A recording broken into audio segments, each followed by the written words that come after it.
Hey Mets fans, welcome back to the channel, and today we are continuing the discussion for the New York Mets and their trade options for the 2020 MLB offseason.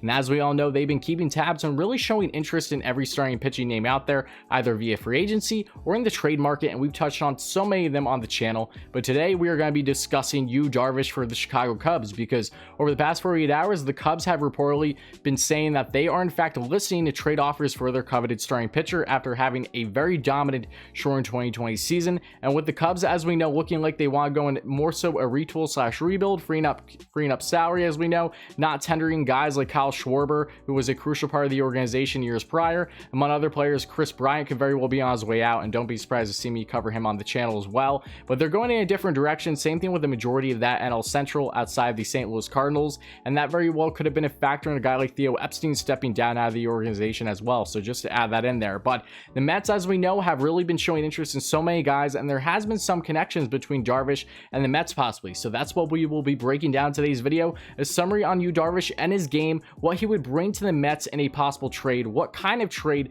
we could see land a guy like Darvish for the Mets. Is there actually any connection or interest there? And trust me, there actually is some, and I'll be breaking all that down and everything in between. And as always, guys, make sure you stay all the way until the end of the video for all the deets and all my thoughts on Yu Darvish and the possibility of him landing in Queens with the Mets. And if you end up enjoying this kind of Mets content and want to see more great Mets content like this going forward, please make sure you hit that like and subscribe button. Help us get 1,000 subscribers. It would really mean a lot, guys, and thank you all so much for the continuous support thus far. But without further ado, let's get right into this video. Here we have Chicago Cubs pitcher and Yu Darvish. At 34 years of age and a towering 6'5", 220 pounds, the right-hander had a dominant short season in 2020, in which in 12 games played and 76 innings pitched, racked up 8 wins, 3 losses, an ERA of 2.01, 93 strikeouts, a 0.96 whip, 11.01 K per 9, and a 1.66 walks per 9. This led Darvish to being one of the finalists for the NL Cy Young, coming in second, even ahead of Jacob deGrom himself.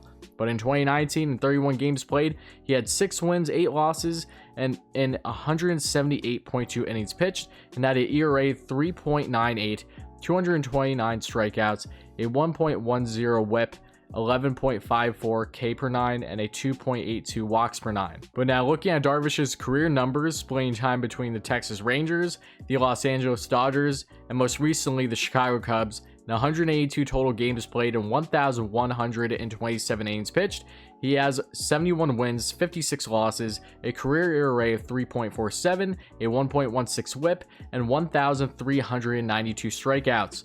Darvish has found himself as a 4-time AL All-Star in the 2012, 2013, 2014, and 2017 seasons, all with the Rangers, and was an All-MLB first-teamer for the first time in his career in 2020, and currently has $22 million owed to him in the 2021 season, with a full no-trade clause on the remainder of his contract, in which he becomes a UFA in 2024 at the age of 37.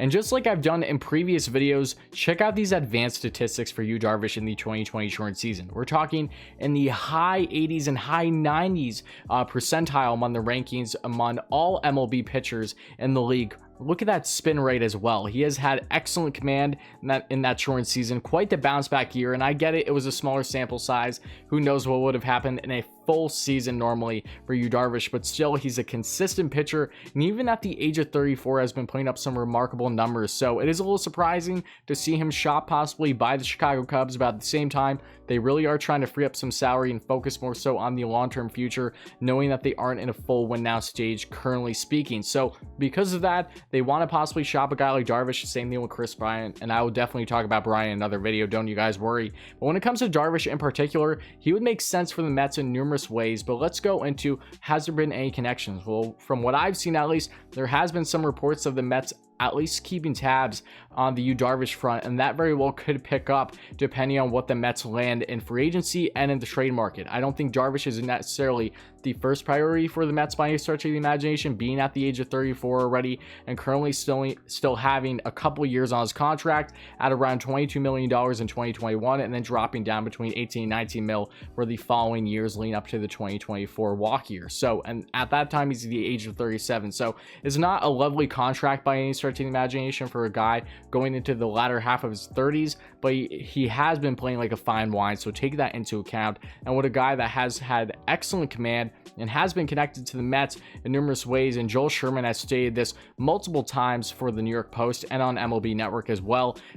One article that really stands out to me in particular was from a month or so ago regarding the Mets and their possible options and trades with Steve Cohen now as the new owner, and one of them was of course Yu Darvish, and it would take a decent amount of guys. Obviously you're looking at least Ahmad Rosario, JD Davis, possibly Jeff McNeil, and I don't want to see the Mets pry away from Jeff McNeil obviously unless they had a better replacement at second base. But even then, McNeil, everyone loves him. He's on team control on a great contract as it is. There's no need to get rid of him unless you're truly doing a blockbuster deal, and I don't think Darvish is the way to go and losing a guy of his caliber, in my personal opinion at least. But if you're losing a guy like JD Davis, Ahmad Rosario, possibly a Nimmo or a prospect, that very well could get it done for Darvish if you're taking on that contract, which we know the Mets can, and it would bring them in a rotation now where you would not just have Jacob deGrom, but Yu Darvish. And Joel Sherman also noted in this article how the Mets very well could land the three guys that were in the running for the NL Cy Young in 2020,